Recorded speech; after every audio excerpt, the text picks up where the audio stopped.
Agradezco, querido don José Antonio, sus palabras de presentación.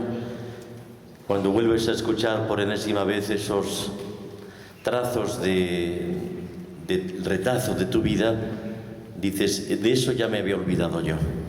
Y entonces solamente por actualizar tu propia memoria vale la pena exponerse. Y agradezco a don Francisco, el señor obispo de Coria Cáceres, que como ya ha indicado él, tenemos una antigua amistad, que no vieja, pero muy antigua, cuando compartíamos pupitre en el seminario de Toledo, y ahí nació una amistad sincera que después se ha transformado en fraternidad episcopal cuando ambos fuimos llamados a suceder a los apóstoles, cada uno en nuestra diócesis. Yo esta mañana recordaba en el rato de oración que tuvimos que hoy celebramos la memoria de un apóstol, San Bernabé, y le decía a don Francisco, ¿tú a qué apóstol sucedes? Y me ha dicho, no lo sé. Y yo le he dicho, yo tampoco, únicamente que no pregunto por si acaso, no vaya a ser que... Sabemos que solamente hay un obispo que sucede a un apóstol, que es el obispo de Roma, que sucede al apóstol Pedro. Ahora, el obispo de Coria Cáceres o el de Oviedo, vaya usted a saber. Yo, como digo, no pregunto. Lo que sí tenemos claro es que sucedamos a quien sucedamos, sucedemos al colegio, estamos llamados e implicados para vivir nuestro ministerio con aquella misma actitud. Escuchar una palabra que no pasa y reconocer una presencia que no defrauda. De esto sí que estamos ciertos. Y por tanto somos llamados a ser obispos en nuestros lugares, escuchando la palabra del Señor y abriendo nuestra mirada a su belleza, para que, como decía el apóstol San Juan, podamos a nuestra manera contar luego a los hermanos que Dios pone al lado, lo que yo he visto y oído, eso os transmitimos. De manera que invocamos a este hermano nuestro de la primera hora, San Bernabé, para que tú en Coria Cáceres, yo allí en Oviedo, escuchando y reconociendo la palabra y la belleza del buen Dios, podamos confirmar en la fe a los hermanos que inmerecidamente Dios ha puesto en nuestro camino. Bien, pues muy agradecido a don Francisco y a la diócesis por esta invitación que se me hace para participar en este 8º Congreso de Teología y Pastoral aquí en vuestra diócesis. Vale la pena bajar de Asturias, esa tierra tan bella, de gente tan buena, pero vale la pena venir a Extremadura, que no es menos hermosa y la gente no es menos bondadosa. Entonces, ¿para qué haces el viaje si belleza por belleza, bondad por bondad, te vas a dar una paliza? Pero venir de la húmeda Asturias a esta Extremadura, por lo menos vengo a secarme, al menos eso, y eso me lo llevo puesto tan ricamente, oiga. De manera que uno casi agradece un rato al menos, porque en Asturias cuando llevamos como 2 días sin que llueva, la gente mira al cielo y dice, psst, mal tiempo, mal tiempo. Esto se nos seca y enseguida se ve que no cantamos del todo bien, rompen los cielos a llover y vivimos de ese llanto. Por eso tenemos una Asturias tan verde. Los retos de la Iglesia en la misión evangelizadora del mundo de hoy. Esta es la conferencia o ponencia que se me ha pedido. El título con el que ya se me asigna la intervención marca 2 datos ya desde el principio que hacen como de apertura y de cierre en una reflexión eclesial. El primer dato es la misión de la Iglesia. El segundo dato, en el mundo de hoy. Y entre esa misión de la Iglesia y ese mundo de hoy a modo de gozne o eslabón, está la provocación de lo que llamamos retos. Un primer dato habla de algo que se remonta a 2000 años atrás, nada menos. Cuando Jesús confió su propia misión a la iglesia que él formó, esa iglesia que luego envió misioneramente para evangelizar. Pero ese primer momento, que es siempre el punto de partida de cada tramo histórico que ha vivido la comunidad cristiana, estemos donde estemos y pertenezcamos a la época en la que hayamos nacido, siempre nos miramos en ese punto de partida. La iglesia que Jesús forma y que Jesús envía. Pero no somos personas que reconstruyen como si trabajásemos en un museo arqueológico aquellos ancestros demasiados años atrás, sino que mirando el punto de partida nos asomamos responsablemente al punto de llegada coyuntural, que es el que a diario pisan nuestros pies, el hoy de cada época. Esto es tanto más pertinente aquí en la diócesis de Coria Cáceres, que organiza nuevamente este Congreso de Teología Pastoral y que se encuentra o se encontráis en un proceso sinodal. La celebración de un sínodo diocesano siempre es una ocasión para aunar estos dos elementos del título de mi intervención. Detrás queda una historia que nos contempla con toda la carga de luces y de sombras, de gracias y de pecados, en donde realza sobre todo el elemento positivo de la luz y de la gracia que vienen del Señor, aunque haya habido en nosotros y entre nosotros algún momento de sombra, algún momento de pecado, como marca de la casa, es decir, como consecuencia de nuestra humana condición. La tarea siempre inacabada de volver a evangelizar, punto primero. Una tarea siempre inacabada. Aquí no cabe apelar en absoluto de que vivimos de la renta. Siempre estamos en esa especie de sana tensión de no cansarnos nunca de estar empezando siempre. Y cuando nos hemos cansado y no empezamos, entonces nuestra vida sucumbe. La realidad cambiante y cambiada de cuanto determina nuestro hoy, tal que aquí, en Coria Cáceres, hace que la Iglesia, vuestra comunidad cristiana, no puede sin más seguir las inercias. Hay cosas que pertenecen al depósito inmutable del Evangelio y a la gran tradición de la Iglesia, inmutable.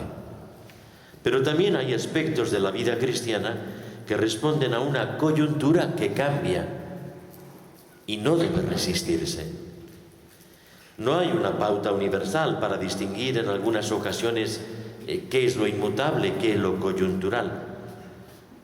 Fíjense, no pocas veces la fidelidad se ha concretado en cuestiones que podían y debían cambiar, resultando que una pretendida y sincera fidelidad que evitó que cambiasen ha terminado siendo una rigidez fosilizante, porque aquí nada puede cambiar. Y si estamos censurando el cambio, podemos correr el riesgo de terminar siendo rígidos y fósiles.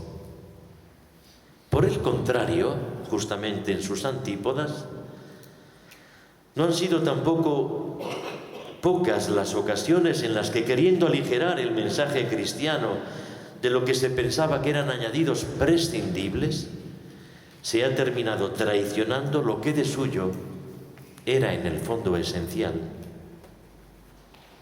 Esto es lo que explica y hasta exige un humilde discernimiento por parte de la comunidad cristiana en el que quede siempre salvada la gloria de Dios, la comunión con la Iglesia y la respuesta contemporánea abrazando a cada hombre en esa historia concreta tejida de heridas y de esperanzas.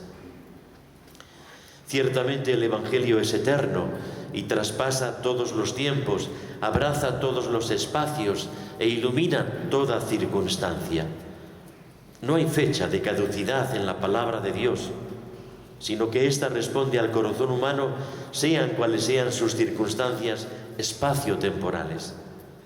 Esta contemporaneidad de Dios y de sus obras y de sus palabras ha sido resaltada hace muy pocos años en la exhortación posinodal sobre la palabra de Dios que nos ofreció Benedicto XVI.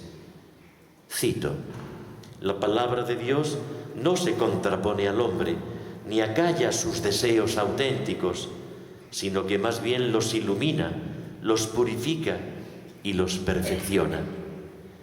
Qué importante es descubrir en la actualidad que solo Dios responde a la sed que hay en el corazón de todo ser humano. Por tanto, concluye el Papa, es decisivo desde el punto de vista pastoral mostrar la capacidad que tiene la palabra de Dios para dialogar con los problemas que el hombre ha de afrontar en la vida cotidiana. Me pareció que era una manera bellísima de despertar en nosotros un interés maduro por la palabra de Dios, porque esa palabra sabe dialogar con el hombre contemporáneo. Lo concreto que para esta generación cristiana tiene el tiempo de su época y el lugar en donde vive y convive, hace que la historia tenga ese reclamo en donde nuevamente se perciba a Cristo como contemporáneo. Dios en su Hijo es de mi época. Esta es la tarea de la Iglesia del Señor. Sin duda que esto es lo que como motivación última llena de sentido la razón de ser de un sínodo diocesano, el cual debe ser tejido todo él por las actitudes cristianas que deben presidirnos, y así me consta que aquí, en Coria Cáceres, lo estáis haciendo.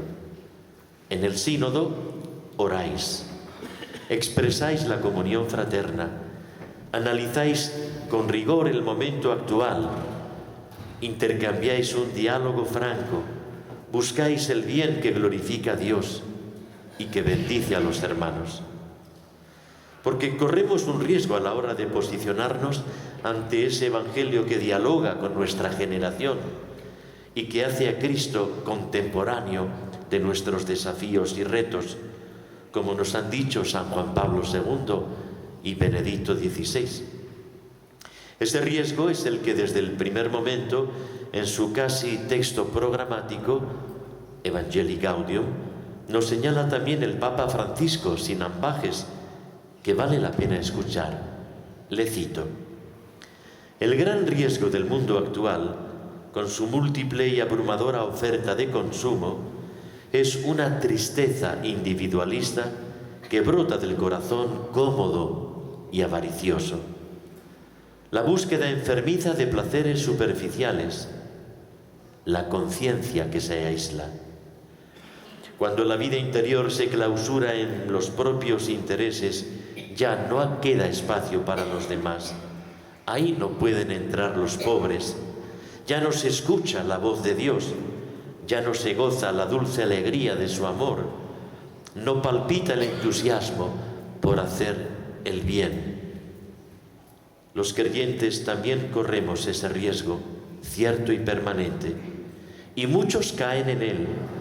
Entonces se convierten, ¿qué expresión utiliza aquí el Papa Francisco?, en seres resentidos, quejosos y sin vida. Esa no es la opción de una vida digna y plena. Ese no es el deseo de Dios para nosotros. Esa no es la vida en el Espíritu que brota del corazón de Cristo resucitado. Fin de la cita. Por tanto, con estos riesgos, ante tamaños desafíos, estamos aquí viendo pasar los años y viendo pasar los siglos. Cambiamos las distintas generaciones, pero la presencia de Jesucristo resucitado y la compañía de la Iglesia siguen siendo las mismas. Y esto es lo que constituye el desafío de evangelizar de nuevo en la misión que recibimos como relevo en la Iglesia de las generaciones anteriores. Los retos que tenemos tienen un fondo común, con unas circunstancias bien diferentes. Y en este vaivén de novedades arcanas, en medio de las novedades presentes, nos aprestamos a escribir la página de historia que nos corresponde. Leer con gratitud lo que quienes vivieron nuestra misma fe a través de todos los siglos que nos contemplan. Mirar con esperanza el futuro que se nos abre por delante y acoger con apasionada y amorosa entrega el presente de Dios que Él pone en nuestras manos. Leer con gratitud, mirar con esperanza y acoger con amor apasionado. Esto nos mueve a pedir luz al Señor en esa especie de cenáculo de plegaria y comunión que significa para una iglesia particular un sínodo diocesano. Compartiendo este camino en el Señor y con su Iglesia, vosotros que componéis esta asamblea en camino, una asamblea sinodal en la Iglesia particular de Coria Cáceres, representáis en tantos sentidos los que participáis en el sínodo, a los hermanos diseminados por vuestra geografía diocesana,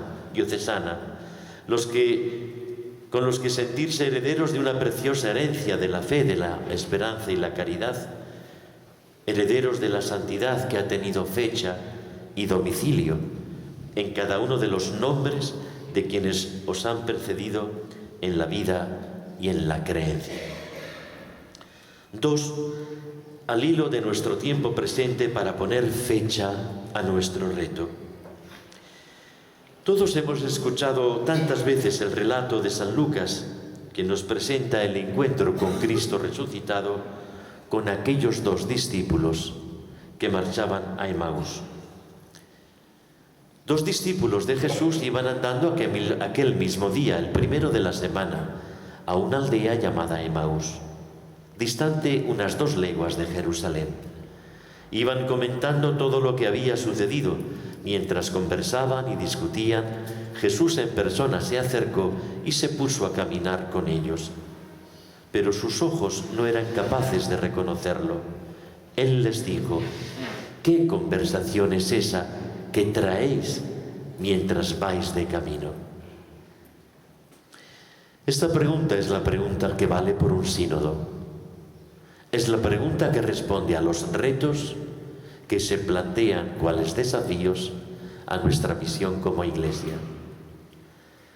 Todo el relato de Emaús tiene una carga humana y psicológica de honda religiosidad, porque es la narración de los recuerdos y de los pesares, con los que aquellos 2 discípulos iban poniendo tierra por medio a través de la fuga en sus corazones frustrados. Nada menos que su historia con Jesús, una historia cristiana del primer momento, conviviendo con el Maestro, termina en el más terrible desencanto. Cada generación cristiana puede vivir ese desenlace quizás ante la perplejidad que nos suscita una injusta memoria de nuestro pasado o una temerosa espera del futuro o una triste constatación de nuestro presente actual. Es entonces cuando nos sobrevienen esas 3 tentaciones, personal y comunitariamente, en torno a la categoría temporal. Que cuando estamos así como los 2 de Emaús, desencantados, nos entran las nostalgias por los tiempos pasados, las tristezas ante los momentos presentes y la desesperanza ante los tiempos futuros. 3 tentaciones. Pero de estas 3 tentaciones cabe decir lo que Jesús nos dijo al enseñarnos el Padre Nuestro: que nos libre siempre del maligno y no nos deje caer en ninguna tentación, ni siquiera en estas 3. Porque ni mirar para atrás con nostalgia, ni mirar el presente con tristeza, ni mirar el futuro con desesperanza, nos ayudará a descubrir el reto que se nos hace hoy y aquí a los cristianos como Iglesia enviada. Aquí entra la única actitud posible desde una perspectiva cristiana ante el ayer, el hoy y el mañana, con la conjugación, valga la expresión, de los 3 tiempos verbales implicados en toda historia: el pasado, el presente y el futuro. Los que hicimos el bachillerato no por la LOCSE, esto lo sabemos hacer. Yo creo que aquí todos, porque les veo bastante jóvenes. Decía aquel que joven es el que tiene mi edad o incluso menos. Yo les veo jovencísimos. Miren, podríamos vivir un presente que luego, si ignora su raíz pretérita o impide la andadura venidera, la conjugación de la vida no se entiende. O si vivimos en un pasado atrincherados, en nuestra nostalgia, estando ciegos ante el presente y prevenidos con prejuicio ante el porvenir, la conjugación de la vida no se entiende. O, por último, si estamos continuamente soñando un mundo mejor venidero, soñando futuros abstractos, censurando todo lo anterior y no reconociendo el momento presente del hoy que nos ocupa, la conjugación de la vida no se entiende. Cabrían todas estas variantes. Yo he citado 3 jugando con los 3 tiempos verbales, que cuando en definitiva descuidan o mutilan los factores que componen siempre la realidad tejida de pasados, de presentes y de futuros, entonces se da paso a la carga ideológica de diferente signo, pero igualmente inútil, nociva y estéril. Ayer, hoy y siempre, Jesucristo es el mismo, nos dice ya la carta a los hebreos. Somos nosotros los que cambiamos, pero el cambio es algo enormemente rico cuando estamos hablando de una historia que cuenta con siglos de singladura. Y sin embargo no es secundario el paso del tiempo, de modo que cada época señala formas diversas de vivir y de expresar su relación con Dios, con los demás y hasta con uno mismo. Siempre habrá algo que es inmutable, por encima de los vaivenes que inevitablemente marca el paso del tiempo, y que corresponde a ese depósito de la fe que no es coyuntural, sino perenne. Pero también hay elementos de la vida en general y de la vida cristiana y eclesial en particular que son susceptibles de revisión, de mejoramiento, de una nueva expresión para hacer comprensible a cada generación el mensaje evangélico de Jesucristo. Estamos pues ante un desafío que tiene el encuentro de una paradoja: ser capaces de anunciar un mensaje que no tiene tiempo y hacerlo en una encrucijada que tiene todas las coordenadas históricas de nuestra época. La velocidad con la que la humanidad está recorriendo este tramo generacional, favorecida por la era de las comunidades sociales, hace que tales retos nos desafíen con mayor celeridad y con una incidencia de siglos atrás requería quizás el paso de largos años para que tuviésemos que hablar de un cambio de época. Ahora no hablamos de un cambio de época, sino de una época en continuo cambio. Se ha hablado de los distintos desafíos en el campo de la ciencia, de la antropología, de la ética, de la ecología, en donde hemos de colocar el gran desafío cultural que tiene que ver directamente entre una concepción de la historia, donde el hombre tiene como interlocutor a Dios en cualquiera de sus posibles posiciones ante Él, bien para negar su existencia, o para huir de su presencia, o para luchar contra Él como adversario, o bien para convivir con gratitud, reconociendo su presencia y secundando su plan de salvación. Evangelizar en un mundo que es neopagano y postcristiano.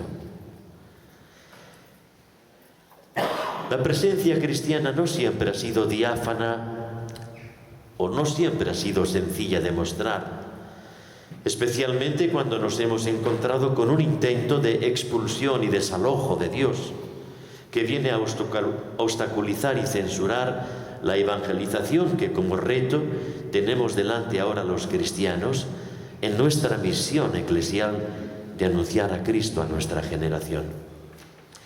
Al cristianismo se le ha podido percibir extrañamente, y no voy a detenerme mucho en esto porque basta casi leer diariamente la prensa. Se puede percibir el cristianismo como un intruso, como un enemigo del hombre, de su felicidad, de su libertad. Jamás debemos tomar el nombre de Dios en vano, pero hemos de luchar que ese nombre pueda ser censurado. Hay un camino abierto de parte de Dios hacia el hombre que viene a encauzar los 1000 caminos que el hombre ha querido abrir en su acceso al mundo divino. Y esta es la afirmación humilde y audaz del cristianismo, la mutua apertura de Dios y del hombre. Dios que viene a mi encuentro y yo que le busco. Él viene a mi encuentro y yo soy buscador de mi Señor. Es lo que llamamos revelación, la palabra de Dios que se hace en contradizo, la palabra que escuchándola me corresponde. No obstante, ese fluido discurrir ha podido ser interrumpido extrañamente. De hecho, no les descubro nada, el cristianismo ha dejado de ser un referente único e identificativo de nuestra civilización occidental. Casi me parece pensar así. No nos habíamos percatado de que el paisaje cultural y religioso que habíamos vivido durante siglos en la sociedad de Occidente y durante décadas en nuestra biografía personal estaba pacíficamente zambullido en eso que podríamos llamar cultura cristiana. Aquí éramos un pueblo cristiano y como cristianos vivíamos todas las cosas, todas, las más hermosas, las más nobles, las más resultonas, como también nuestras debilidades, picardías, trampas y preocupaciones. Pero éramos cristianos, con nuestras cuitas, con nuestras dudas, con nuestras incoherencias y traiciones. Éramos cristianos. Podría parecer que este dato era algo incuestionado e incuestionable, y que teníamos una convivencia sin sobresalto entre las exigencias de nuestra fe y los avatares cotidianos. Pero, como bien se ha dicho, estamos ante un paisaje que se puede calificar de neopagano, imponiéndonos así un post-cristianismo.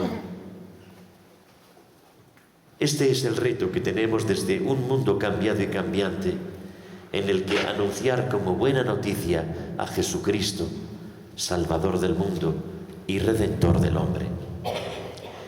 Es bueno tomar nota del recorrido histórico y cultural que nuestro mundo occidental y el resto de la humanidad está realizando según los parámetros de hoy, con toda la gama de luces y de sombras. 4. Algunos escenarios y la urgencia de no dejarnos robar la esperanza.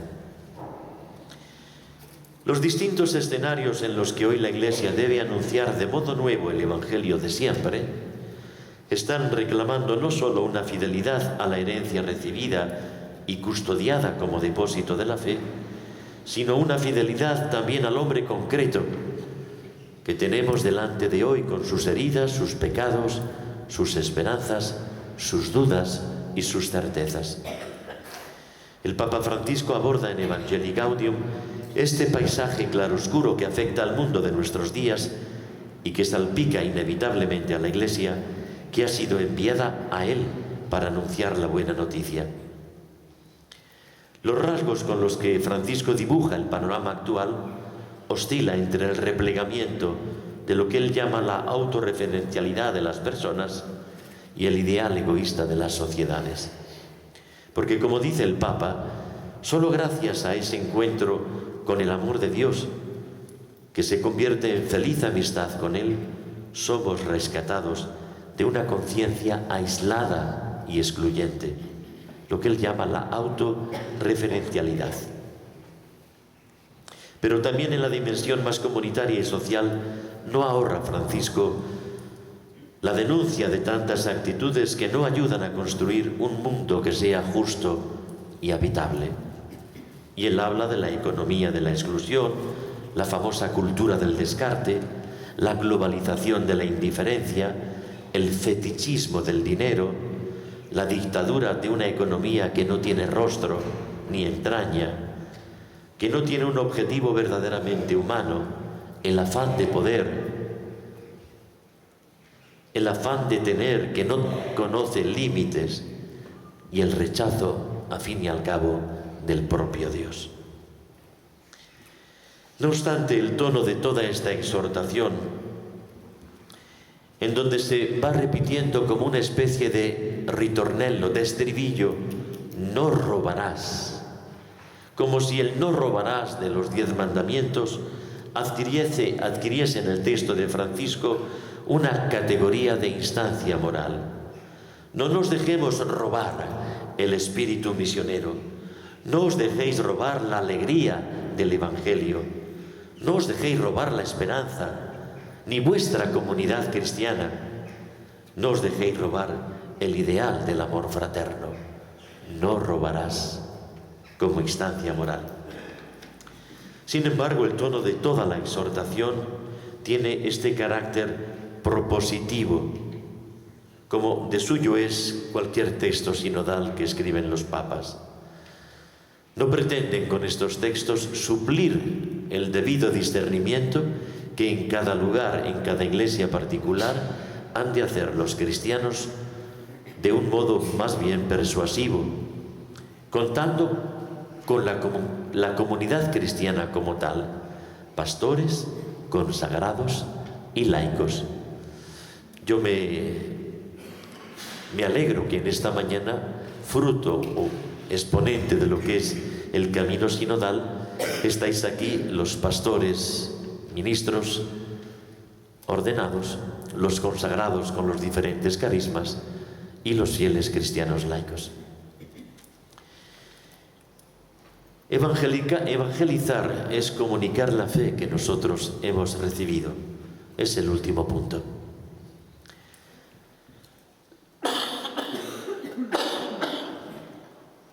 En la Evangelii Gaudium, el Papa Francisco aborda con detenimiento en el capítulo 2 tanto los desafíos que nos plantea el mundo actual como las tentaciones a las que puede verse sometida la comunidad cristiana. Entre los primeros se señalan esos desafíos que provienen de la sociedad contemporánea, esos que acabo de enhebrar: la economía de la exclusión, la idolatría del dinero, la iniquidad de la violencia. Pero también están los desafíos positivos que desde este mundo se nos lanzan a los cristianos, desde la cultura actual, que hemos de inculturar con la fe en los distintos ámbitos, con una actitud espiritual y misionera. Junto a estos desafíos están también las tentaciones, y él cita con ese desparpajo con el que escribe y con el que habla, algunas que son tremendas. La acedia egoísta, esa especie de mal humor, de cristianos enfadados, como si estuvieran viviendo en la frustración o esta fuera su domicilio. El pesimismo estéril de que esto no tiene más, no tiene cambio y estamos llegando al final del viaje. La mundanidad espiritual, que tenemos algún retoque aparentemente piadoso para en el fondo tener actitudes mundanas. La guerra entre nosotros, hijos de la Iglesia, y aquí el Papa no digo que se divierte explicándolo, pero no le duelen prendas, ni tiene pelos, no digo ya en la barba, ya los llevo yo, en la lengua.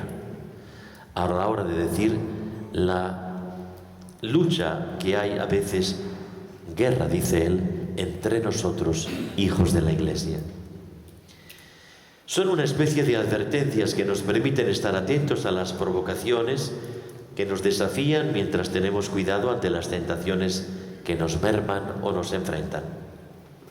Pero la evangelización que como reto tenemos siempre delante en la misión de la Iglesia, según vamos surcando los siglos, implica la pregunta de cómo transmitir la fe que a nosotros se nos ha dado.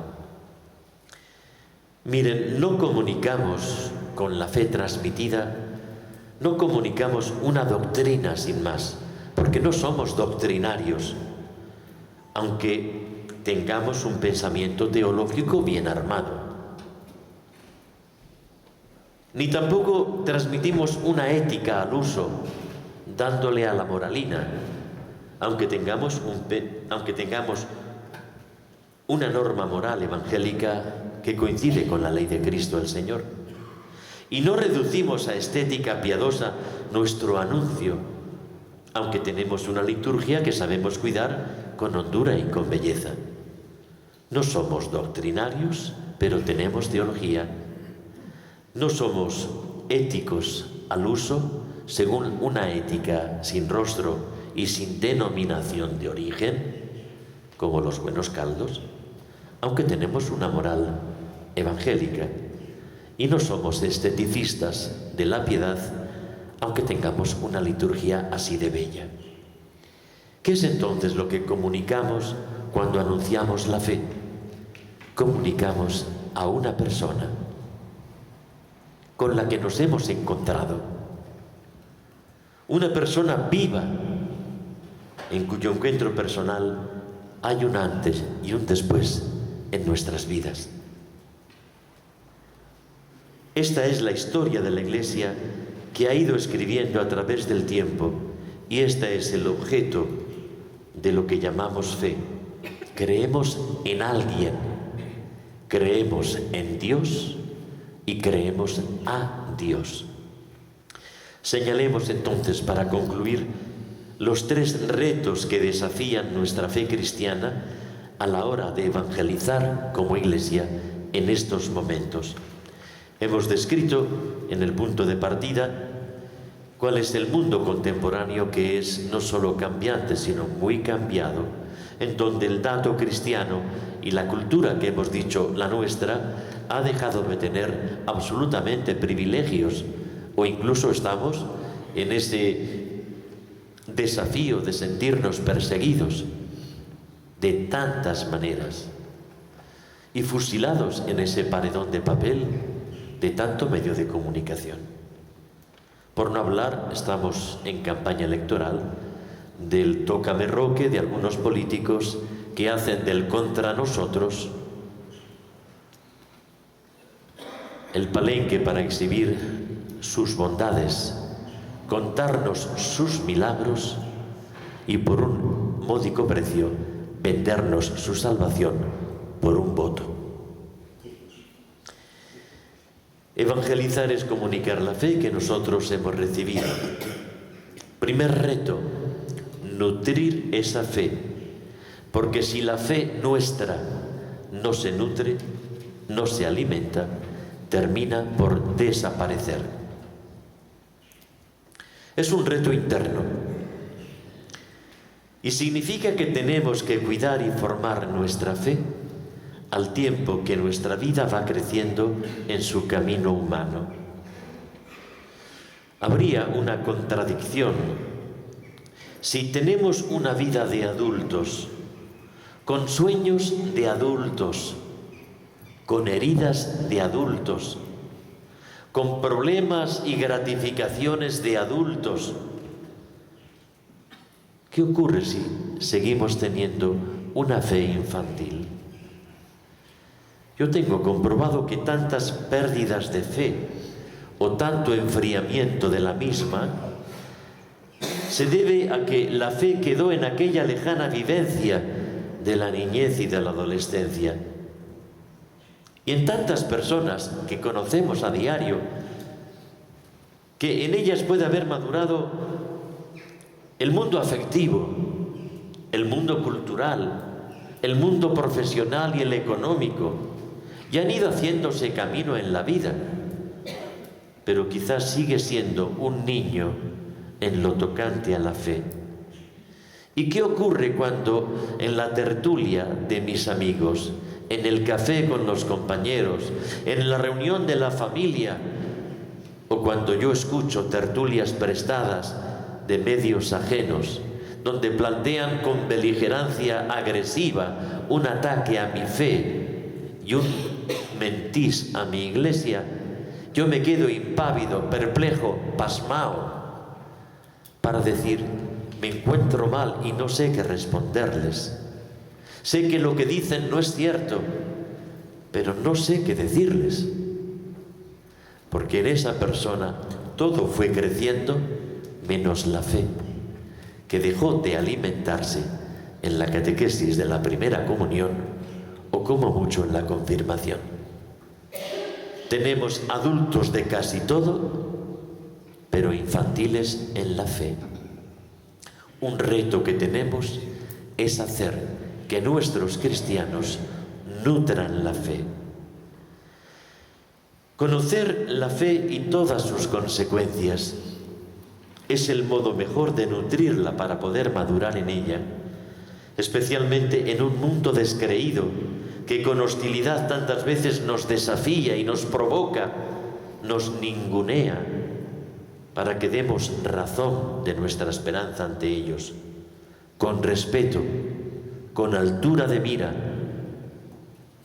con audacia, lo que decían los primeros cristianos, con parresía. Si nuestra fe se debilita por falta del alimento que la nutre, entonces podremos ser llevados de aquí para allá ante cualquier crítica, ante cualquier posicionamiento que están reclamando de nosotros la adultez de una creencia eclesialmente madura. Este es el sentido que tiene la participación activa en nuestras parroquias.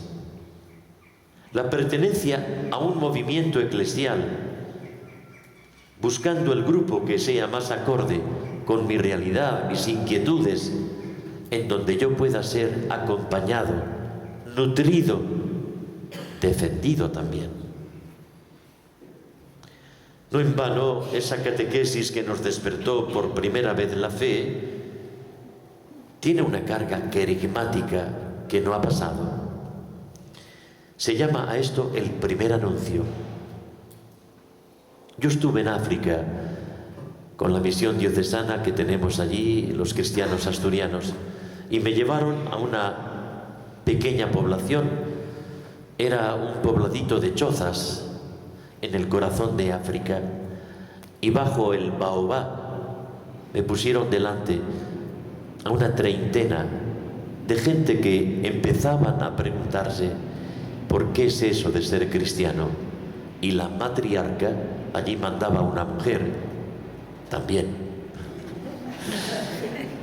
Es que sois encantadoras. En el fondo nosotros somos unos pardillos. Pues allí la matriarca me puso firmes también. Entonces me dijo, ¿de dónde vienes? ¿Y qué vienes a vendernos? ¿De qué nos conoces? ¿Qué te podríamos dar? primer anuncio. Y para mí es una de las experiencias cristianas, ya no digo de obispo, más hermosas de mi vida. Cuando estuve ante la tesitura de anunciar a alguien por primera vez a Jesucristo. El primer anuncio. De este primer anuncio nos habla Francisco en la Evangelii Gaudium. No significa, por lo de primer anuncio, que está al comienzo y después se olvida o se reemplaza por otros contenidos que lo superan. Es el primero en un sentido cualitativo, porque es el anuncio principal, el que nunca cambia. Ese que siempre hay que volver a escuchar de diversas maneras, ese que siempre hay que volver a anunciar de tantas formas, a través de la catequesis, en todas sus etapas y con todos sus momentos. Primer reto, hacer de nuestra fe una fe madura y adulta que nutrimos convenientemente. Segundo reto, una fe que no solamente alimentamos, sino que también sabemos celebrar. Porque si la fe no la celebramos, primera persona del plural, si la fe no la celebramos, termina siendo una fe privada, que acaba en individualismo piadoso y entonces deja de ser cristiana. La vida cristiana no es una cuestión privada, aunque siempre será personal. La celebración significa que nuestra oración personal con Dios, me refiero a la liturgia, hemos comenzado rezando laudes, los sacramentos que acompañan los momentos claves de la vida, nos ayudan a reconocer y a gustar la presencia de Dios en medio nuestro, que sabe acompañarnos con discreción. A mí me gusta decir a los chicos de confirmación: dejad que Dios crezca con vosotros. Ese Dios se hizo niño en vuestro bautismo. Ese niño quiere tener canas cuando seáis ancianos. Dios crece junto a vosotros. No es un intruso, sino el mejor cómplice de vuestra libertad y vuestra felicidad. Dejad que crezca ese Dios que con vosotros cumple cada año los años y que sople con vosotros la vela de la tarta de la fiesta. El Papa Francisco cita un texto de Benedicto. Muchas veces lo hace. No se comienza a ser cristiano por una decisión ética o una gran idea, sino por el encuentro con un acontecimiento, con una persona que da nuevo horizonte a la vida y la orienta decisivamente. El encuentro personal con Dios. De esto estamos tratando. Como vemos que sucedía con Jesús y las diferentes personas con las que Él se iba encontrando, cada una con su historia, cada una con su circunstancia, un encuentro personal con un Dios vivo. Esto es lo que celebramos en la liturgia y en los sacramentos. Mateo, el del banco de recaudaciones. Pedro, que tenía unos afanes y más horizonte que las redes de cada día. Magdalena, con sus historias y sus debilidades. Zaqueo, que robaba a mansalva en aquel Jericó que lo odiaba. La samaritana, con su sed, sus cubos y sus trampas. Nicodemo, con sus inquietudes nocturnas, cuando la luz cuesta menos en horario reducido. La viuda, con sus lágrimas. Con todos se encontró Jesús. A todos les dijo algo para su bien, que encendió para siempre una luz de esperanza. El encuentro con Jesús es fundamental en toda historia cristiana, y lo que celebramos en la fe es el encuentro personal con el Señor, que tiene la objetividad de la liturgia de la Iglesia y la gracia de los sacramentos. No basta una fe prestada, hay que descubrir a quien de modo personal nos ama y nos llama, porque será el único camino de no convertir la fe en una ideología según el reduccionismo al uso, como tantas veces se ha dado en la historia cristiana. De ahí que la comunidad cristiana sepa celebrar esa compañía de Dios en los momentos claves de nuestra vida, cuando nacemos bautizándonos, cuando crecemos alimentándonos con la Eucaristía, cuando nos equivocamos y pecamos con la confesión y la penitencia, cuando necesitamos la fortaleza con los dones en los que nos confirmamos, cuando nos enamoramos y nos casamos con el matrimonio, cuando descubrimos que somos llamados con el sacerdocio o la vida consagrada, cuando nos enfermamos con la unción. Y no solo con estos 7 signos de la gracia, sino con tantos momentos en los que nuestra alabanza se hace canto de alegría y acción de gracias, por tanto y por tantos. Esta es la fe celebrada con mis hermanos, que glorifica a Dios, expresando la belleza de mi fe y el testimonio de la esperanza. Y en tercer y último lugar, no solamente una fe nutrida, no solamente una fe celebrada, sino una fe testimoniada, porque la fe que se esconde no sale nunca a la plaza pública. No solo vivimos la fe en la intimidad de nuestra persona y en la casa de Dios con los hermanos, hay que sacarla a la plaza pública, donde está el tram-tram claroscuro de lo mejor y lo peor de los humanos. Yo anoche cruzaba la plaza preciosa en Cáceres, Plaza Mayor, ¿la llamáis? Y estaba abarrotada de críos, de jóvenes, de familias. Y yo decía, en esta plaza la vida se piropea, la vida cuenta historias, la vida corretea, la vida tropieza, la vida descansa. Por esta plaza pasa la vida. Qué tremendo que en esa plaza no se pudiera proclamar una buena noticia. Hay que sacar a la plaza pública la fe para testimoniar lo que somos y hacemos los cristianos. En esa plaza nos encontramos con un mundo plural, que no solo no es siempre tolerante al hecho cristiano, sino que a veces es tremendamente hostil por razones muy diversas. No se trata de huir, de salir corriendo maldiciéndoles, tampoco de parapetarnos en una esquina, cavando trincheras y disparando a lo que se mueva.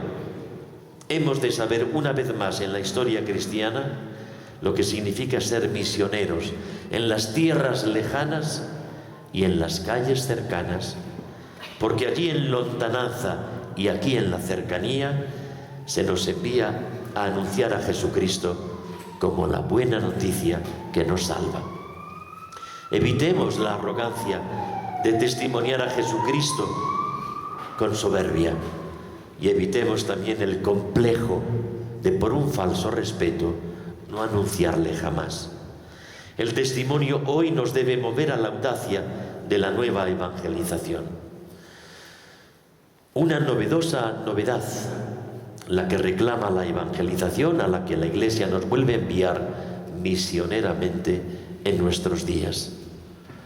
En los areópagos modernos vemos que son muchas las áreas a las que llegar poniendo en ellas la luz del Evangelio y proseguir escribiendo con pluma cristiana páginas nuevas del Evangelio de siempre para nuestra generación. Estamos en este mundo así configurado en este momento, un mundo que tiene raíces cristianas y que al mismo tiempo del cristianismo se ha desarraigado. Un mundo que todavía no ha entrado en contacto con Cristo. Un mundo que nos está esperando, aunque Él no lo sepa. No somos nostálgicos de algo pasado sin más. Y por eso hacemos memoria de algo que fue, pero que sigue siendo una gracia siempre y todavía. Y como tal lo reconocemos agradecidos. No estamos resentidos por lo que esperábamos y acaso no hemos logrado alumbrar, sino que tenemos la humildad suficiente para reconocer que no siempre hemos hecho lo que teníamos que hacer y que quizás hemos descuidado lo que era sagrado. Hemos de reestrenar el don de la fe que a diario Dios nos vuelve a regalar como gracia, sacudiéndonos las inercias que nos empujan a vivir cansinamente, esa inercia que no genera ilusión como creyentes ni nos hace providencialmente útiles a la sociedad. Una fe que se nutra, una fe que se celebre y una fe que se testimonie con audacia y parresía. Esta es la llamada que hemos recibido en este momento de la historia, en este caminar sinodalmente con nuestra generación, anunciando la buena nueva que a nosotros se nos ha proclamado en el encuentro con el Dios vivo. La plaza de Jerusalén, que pasa por la Plaza Mayor de Cáceres, como en el primer Pentecostés, es hoy la plaza de nuestro mundo. En ese atrio hemos de saber contar las maravillas de Dios en todos los lenguajes, sabiendo que nuestra fe evangeliza, al igual que el Evangelio despierta nuestra fe. Muchas gracias.